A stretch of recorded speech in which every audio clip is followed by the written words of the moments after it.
성경에서 가장 탁월한 학자, 목회자 혹은 선교사 한 사람을 뽑으라고 한 것은 우리는 이구동성은 모두 다 사도 바울을 택할 것입니다. 그는 원래 예수님을 싫어하고 예수 믿는 자를 잡아 가두고 저주했던 사람입니다. 그래서 예수 믿는 사람을 감옥에 가두는 것, 그는 그것이 정의라고 생각했습니다. 그런 그가 하루아침에 예수님의 종, 예수님의 사도가 되었다는 것이죠. 참으로 놀라운 일이 아니겠습니까? 참으로 또한 이해할 수 없는 일이라는 것입니다. 우리는 잘 아는 대로 그는 다메섹으로 가는 길 위에서 빛 가운데서 우리 구주 예수 그리스도를 만났습니다. 사울은 참으로 당황했습니다. 그는 거기에 무릎을 꿇고 쓰러질 수밖에 없었습니다. 예수님을 빛 가운데서 만난 사도 바울은 그 3일 동안 시력을 잃고 식음도 전폐하였습니다. 이 충격적인 사건은 그의 인생의 전환점이 되었고 그 후에 그는 예수 그리스도의 사도가 되었습니다. 그 후에 그는 아라비아로 가서 3년간 훈련을 받았고 이후에 그는 성도들의 도움을 받아 바나바와 더불어 안디옥까지 가서 교회를 개척합니다. 사도 바울 안에 무엇이 있었습니까? 사도 바울에게 있었던 것이 인간의 것이거나 땅의 것이라면 얼마 가지 못했을 것입니다. 그러나 그것이 하나님께로부터 온 것이라면 날이 가면 갈수록 세월이 깊어지면 깊어질수록 고난도 당하여서 그 고난이 깊어질수록 역경이 들이닥쳐도 위기가 찾아오도 계속 그것은 불타올랐다는 것입니다. 오늘 우리가 주목하고 싶은 것 바로 이것입니다. 사도 바울을 바울되게 했던 그 놀라운 불에 관한 이야기를 하고 싶다는 것입니다.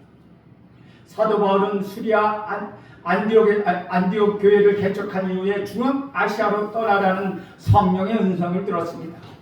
그래서 1차 전도 여행을 시작합니다. 전도 여행 후에 또 성령의 음성을 듣습니다. 그래서 2차 전도 여행도 시작합니다. 그 후에 사도 바울은 에게해를 건너 노마로 가고 싶었습니다.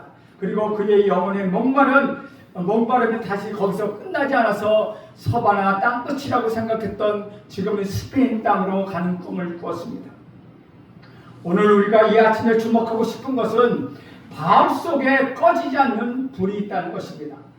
굶어도 잠을 자지 못해도 버림을 받아도 기적을 해도 꺼지지 않는 불, 그 불의 정체를 함께 생각해 보려고 합니다.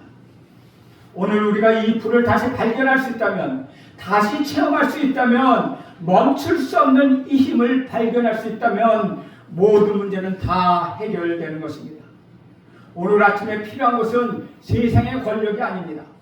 그 돈과 명예도 아닙니다. 바울에게 임했던 그 불입니다.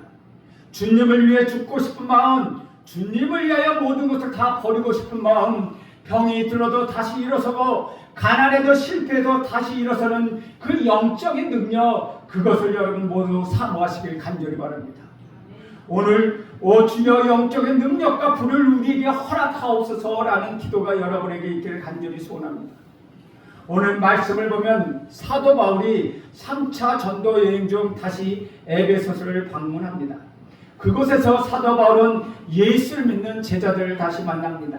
만나자마자 사도 바울은 1차, 2차 전도 여행에서 하지 않았던 질문을 합니다. 1절과 2절에 보면 이렇게 기록합니다. 아볼로가 고린도에 있을 때 바울이 윗지방으로 다녀 에베소에 와서 어떤 제자들을 만나 이르되 너희가 믿을 때에 성령을 받았느냐? 이르되 아니라 우리는 성령이 계신도 듣지 못하였노라. 우리는 이 말씀을 깊이 생각하지 않고 그냥 지나치기 쉽습니다. 그러나 이 말씀을 좀 더 깊이 생각해야 할 이유가 우리에게 있습니다. 사도 바울이 너희가 믿을 때에 성령을 받았느냐? 라는 질문을 합니다. 왜 그런 질문을 했겠습니까? 그는 고린도전서 12장 3절에서 이렇게 말한 적이 있습니다.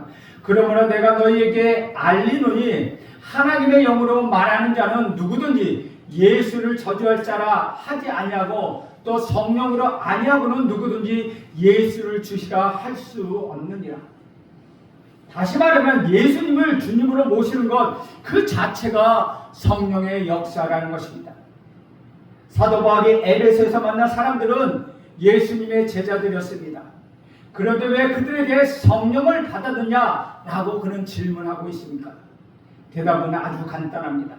예수를 믿는 것과 성령의 능력과 기름 부으심은 별개의 것이기 때문입니다. 만약 이 두 가지가 같은 것이라면 질문할 필요가 없다는 것이죠. 저는 요즘 교회 체질 개선과 교회 부흥 등을 생각해보며 이 질문을 깊이 생각해봅니다. 여러분, 교회는 우리 예수님이 피를 흘려서 사신 것입니다. 교회는 예수를 믿는 사람들이 있습니다. 교회가 성령으로 태어난 것입니다.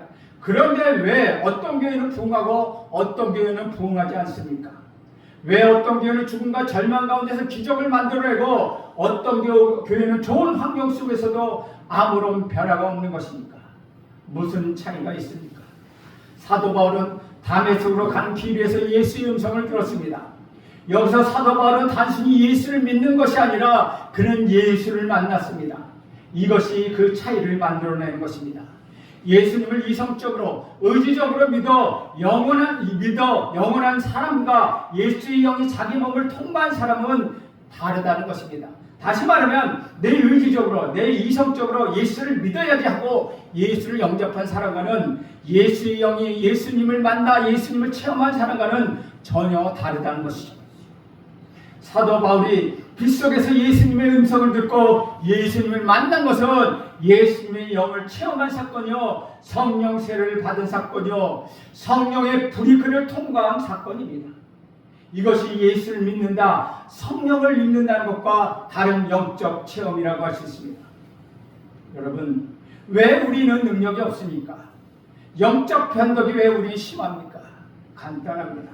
예수님의 보혈을 통과하는 예수님을 만나는 영적 경험이 없거나 그 경험이 있더라도 너무나 희미하기 때문이라는 것이죠.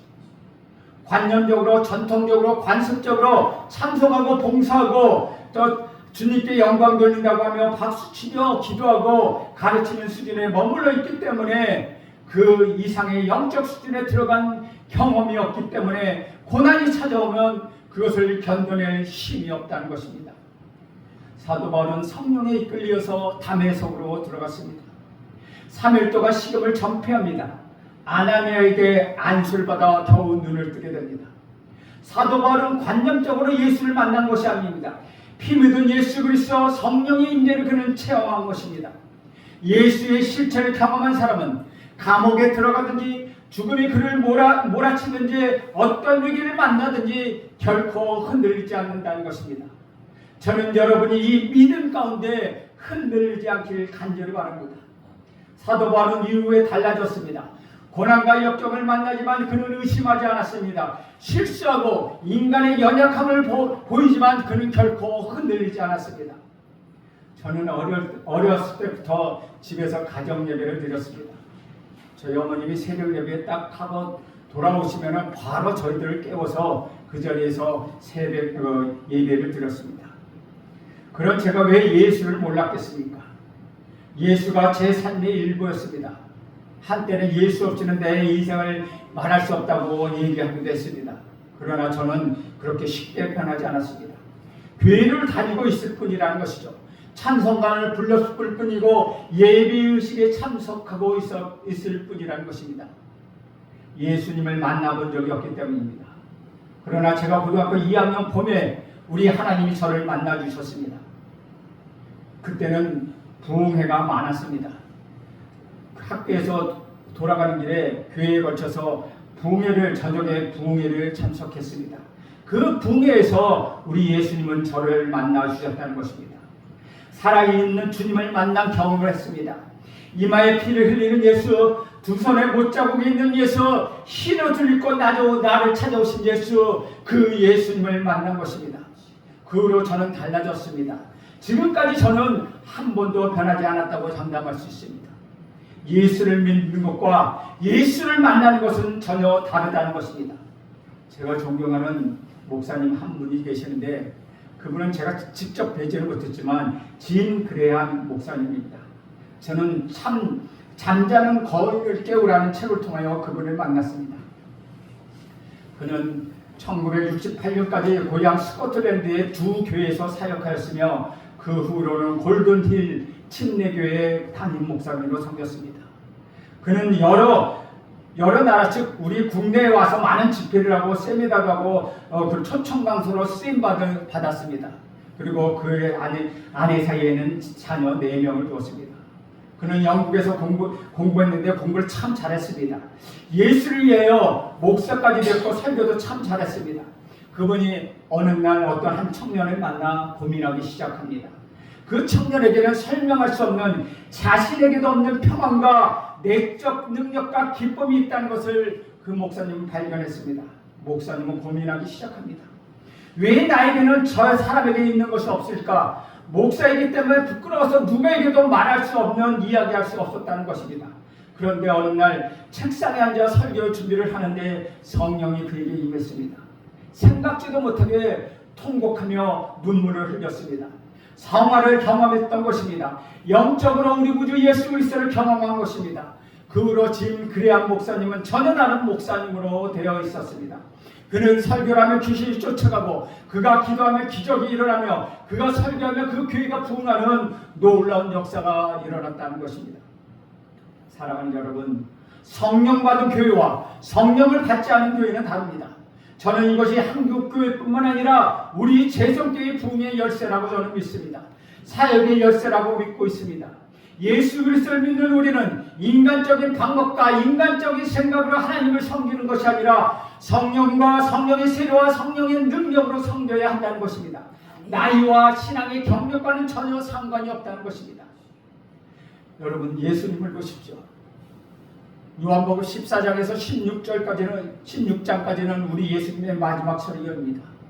예수님 십자가 달리기 전에 성령에 대하여 말씀 많이 하셨습니다. 알 듯하기도 하고 모를 듯도 한 이야기들을 제자들에게 하셨습니다. 드디어 약속의 성령님은 오순절 기도 시간에 나타났습니다. 120명에게 불처럼 바람처럼 그들에게 임했다는 것입니다. 성령이 그 사람들을 만져주셨습니다. 저는 성령 하나님이 여러분을 만져주시길 간절히 바랍니다. 여러분의 육체, 여러분의 영, 여러분의 생각, 여러분의 마음 깊은 것을 만져주셔서 여러분의 육체뿐만 아니라 여러분의 모든 것이 변화되기를 저는 간절히 바랍니다. 아멘. 예수님의 생애와 사역은 요한에게 세례를 받고 나올 때 하늘에서 비둘기 같은 성령이 임했습니다. 하나님의 음성을 듣고 예수님이 사역을 시작했습니다. 이전과 이후는 전혀 달랐습니다. 저는 여러분의 삶이 달라지기를 축원드립니다. 우리 교회의 기도가, 우리 교회의 설교가 달라지기를 간절히 축원합니다. 아멘. 건물, 사람, 프로그램이 그런 것이 문제가 아니라는 것이죠. 물론 이것은 부흥을 위한 필요합니다. 그러나 그것은 성령을 받은 후의 이야기라는 것입니다. 성령을 받지 않고 설교하는 것, 성령을 받지 않고 찬양하는 것, 성령을 받지 않은 기도, 돈, 프로그램, 건물, 이것이 무슨 소용이 있겠습니까? 세상에는 우리가 갖고 있는 것보다 더 화려하고 더 크고 더 멋진 것이 많지 않습니까? 사도행전 교회도 예수의 생애도 성령의 만지심으로 시작했다는 것입니다. 오늘 본문에 나오는 성경학자 아볼로는 성경에 대하여 박식하고 예수 그리스도를 가르치는 사람이었지만 성령에 대하여 깊은 진리를 몰랐기 때문에 브리스길라와 아굴라가 그를 가르쳤습니다. 성령을 받지 못한 사람은 다 아는 것 같은데 다 모른다는 것입니다. 성령 받은 교회와 성령을 받지 않은 교회는 전혀 다르다는 것입니다. 여러분 왜 그렇게 고민하고 원망하고 불평합니까? 스스로 불 속으로 들어가고 순교도 하는데 무엇이 힘들고 무엇이 그렇게 고통스럽습니까? 여러분 다니엘을 한번 보십시오. 요셉을 보십시오. 사도 바울을 보십시오. 그리고 우리 예수님을 보십시오. 오늘 우리에게 필요한 것은 집도 땅도 돈도 사람도 아니라는 것입니다. 오직 우리에게 필요한 것 성령 하나님이라는 것입니다. 예수님은 단순히 이성과 지식으로만 믿는 것이 아니라 성령 세례를 받을 때, 성령의 은혜를 받을 때 하나님의 우리의 성결의 은혜를 받아 피와 살을 먹고 마셔서 예수님이 내 안에 계셔야 한다는 것입니다. 그럴 때 우리는 우리 성결교회에게는 성결의 은혜를 받았다고 이야기합니다. 부흥하면 무엇을 하겠습니까? 사람도 많고 건물도 있습니다. 그 다음에 무엇을 합니까? 한국교회의 미래는 무엇입니까? 우리 교회의 미래는 무엇입니까? 소문난 잔치에 먹을 것이 없다는 말처럼 부흥에 도취되어 있을 때 하루아침에 무너질 수 있다는 것을 여러분 기억하십시오. 영적 경각심을 가지십시오. 자기 반성을 하십시오. 성공에 만족하지 않길 간절히 바랍니다. 우리 재성교회에 이런 질문을 수없이 우리는 해야 한다는 것입니다. 왜 욕을 먹으면서도 우리는 교회를 세우고 예배를 합니까? 무엇이 부족해서 이런 일을 하겠습니까? 하나님 마음이 우리와 다르기 때문이라는 것입니다. 하나님은 이 민족에 부흥을 주기를 원하셨습니다. 하나님은 이 나라가 부흥하기를 원하셨습니다. 하나님은 이 재성교회를, 선교지의 교회를 하나님께서 사랑하셨기 때문에 내가 병들어 죽는다 해도, 쓰러진다고 해도 하나님의 교회를 세우는 꿈을 꾸게 되는 것입니다. 그것만이 이 민족이 살아갈 것이며 그것만이 우리 교회가 살아갈 것입니다. 우리가 나타나는 현실에 만족하면 우리는 어느 날 버림을 받을 수밖에 없다는 것입니다. 한국교회, 아니 우리 재종교회의 미래는 무엇입니까? 만약 그 일을 제게 묻는다면 한국교회가 살아갈 길은 말씀과 성령이라고 말하고 싶습니다. 프로그램, 축제, 돈, 권력이 아니라 우리는 말씀으로 돌아가야 합니다. 우리는 성령 세례를 받아야 합니다. 우리는 성결의 은혜를 체험해야 한다는 것입니다. 영적 능력이 내 안에 일단 있는 것이 아니라는 것이죠. 그 영적 능력은 성령 하나님으로부터 나온다는 것입니다. 2절을 다시 한번 봅니다. 2절을 보면 이르되 너희가 믿을 때에 성령을 받았느냐? 이르되 아니라 우리는 성령이 계심도 듣지 못하였노라. 누구도 성령 하나님께 대하여 가르쳐 주지 않았습니다. 성령 하나님에 대하여 무시했다는 것입니다. 제 개인적으로 성경을 이해하는 과정이 있습니다. 설교를 준비하기 전에 저는 꼭 이런 과정을 거칩니다. 처음에는 무조건 하나님의 말씀을 읽고 하나님의 말씀이라고 믿습니다. 그리고 성경에 대하여 가르쳐 주니까 그냥 들어보는 것입니다. 그리고 점차 성경에 대하여 관심이 생기면 더욱 주옥 같은 구절을 찾아서 깊이 성경을 읽습니다. 그 다음에 비이성적인 이야기가 참으로 많은데 그것을 알고 놀랍니다. 그러다 제가 성령을 체험하고 성경을 읽을 때 영생, 십자가, 거듭난 성령이란 단어가 저한테 들어오기 시작했습니다. 그 다음에 체험하는 것이 바로 능력이었다는 것입니다. 초자연적인 성령의 능력이 있다는 것을 하나씩 확인해 가고 있다는 것입니다. 다음에 성경을 보니 비전이 생기게 됩니다. 성경을 읽을 때 보면 하나님의 놀라운 일을 알게 된다는 것입니다. 그래서 이것이 제가 성경을 읽어가는 하나의 과정이라고 할 수 있습니다. 이런 과정을 저는 설교할 때도 반복하고 있고 평상시에 성경 읽을 때도 그렇게 이야기합니다. 이것은 성경을 읽는다는 것도 그래서 다른 영적 체험이라고 할 수 있다는 것입니다.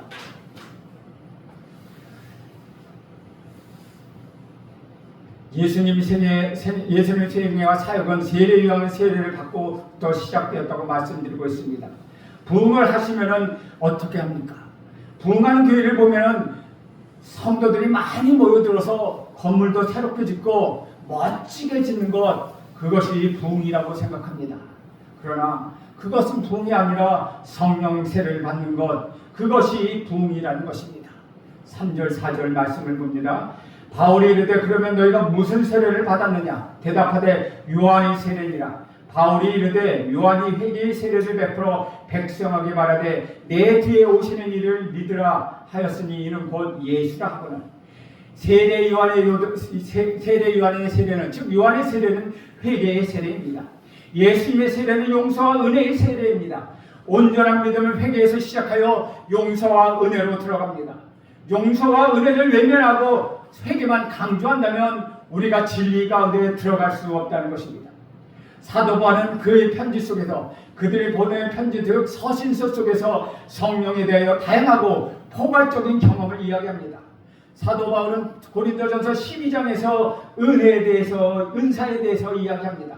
이것을 체험하지 않았다면 사도 바울이 어떻게 이 성령의 은사에 대해서 이야기할 수 있겠습니까? 사도 바울은 이 영적 보물을 경험한 것입니다. 저는 여러분에게 성령의 은사가 나타나기를 간절히 축원합니다.